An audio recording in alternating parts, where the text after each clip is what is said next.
console. Wow, the box says it all. The R36S, one of the few handhelds you can still get from AliExpress for a good price. There is still a fairly decent risk of getting a lower quality clone, but after getting mine in 2025, I'm confident the seller I chose is legit. I'll link them below. There are resellers on Amazon if you don't trust AliExpress or just don't want to use that site. I will also link that likely sells a non-clone of a clone, but unfortunately, I won't know for sure. Getting it from AliExpress gets you a card that's name brand. I'll show you that in a second. Just not a name brand you've ever heard of. And it comes with software, quite a bit. I actually slimmed the software that it comes with down. I also switched over to the newest version of ArcOS, which you do have to go through that process because without ArcOS, the controls, the function controls don't actually work.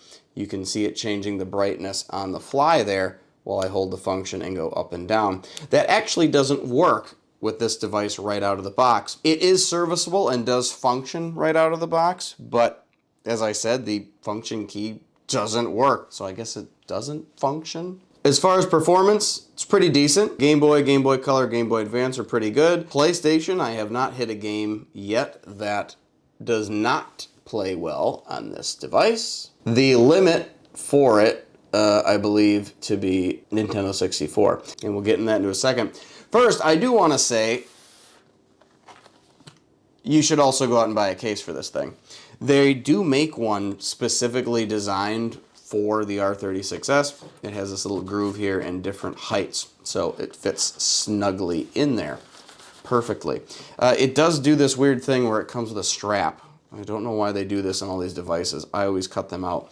They do nothing but get in the way. It's pretty tight in here where I have no fear of it rattling out. What's nice is it does come with this little cloth here, protects the screen and device from whatever you put in this pocket, which I put the included USB-C to A cable that it came with, the user manual, which is in fun Changlish, kind of useless, but I just like holding on to it, and I held on to it, just threw it in the case here, but here is that funny SD card. As I mentioned, it is a name brand. Just, I've never heard of Meowm.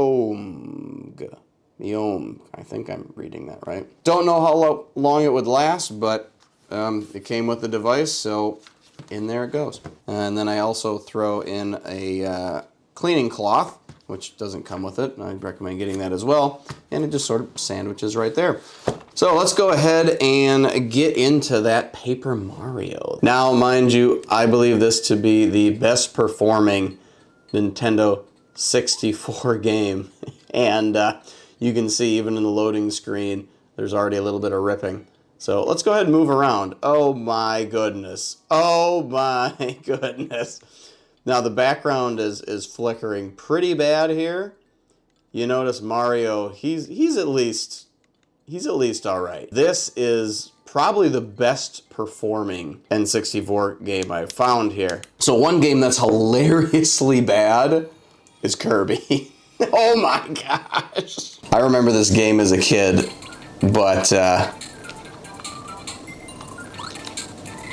so you already hear it kind of slowing down pretty bad, but oh, there's an enemy.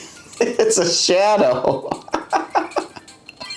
Hey, let's see if the ability works. And it does. But yeah, I gotta say, that's probably one of the worst ways to play Kirby I've seen. Don't worry, the regular Game Boy, Game Boy Color, Game Boy Advance has been great. I did upgrade the operating system. I upgraded it to ArcOS, that number, so a more recent one. I tore off the little label that they threw on there, but just to keep it, I did toss the label back here, which is a game console, tells you the battery rating, so I figured it was more appropriate to put on the battery, which, yeah, the battery pack is here, and you could swap it out if you needed to.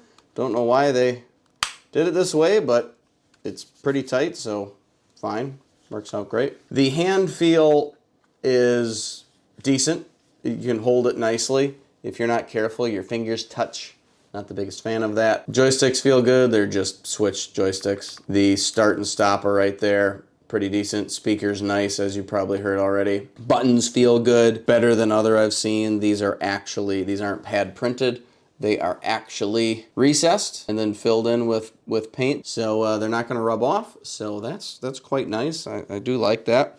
Feels okay. It feels like something that would cost the price that it costs. The screen for this price point is actually very vibrant. In the menu, it probably looks the best. This menu looks really good. I'm really surprised at how nice this is. When you go and swap to ArcOS, you can actually change out the loading screen. So you saw in the very beginning of the video there that I had a little BMO screen. You can do that with this one. One of the few handhelds that I've seen that you can actually do stuff like that with. Pretty impressed with it overall. It's got headphone jack, power, peripheral. This is the way that you get Wi-Fi. This device does not come with Wi-Fi. There's no other connections on there. This is a restart button. Careful not to bump that. Light little bump will make it restart. There's the power button.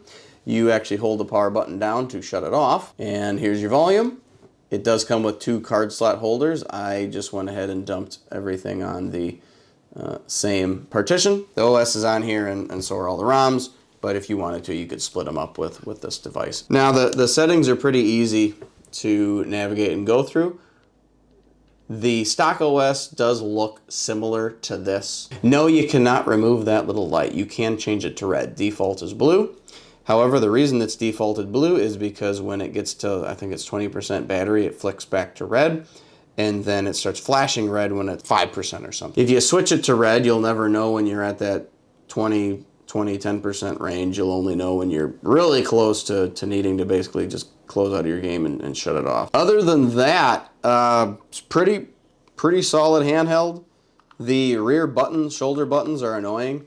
You can click one pretty nicely like that, but getting to the second here is kind of a chore. You can reach around and sort of press over the top of it, so it's kind of annoying because they're at the same level, as you can see here. I'd say go ahead and get it right now. The price point for it is right, and you can do a lot with this thing.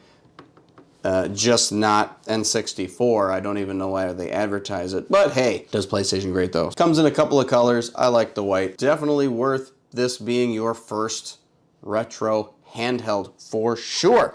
So go on out, get the device, get yourself the case I'm gonna link with you and all the peripherals that I think you're gonna need, and you'll be set to be playing any and anywhere. So until next time, I'm the ill-informed human. Goodbye.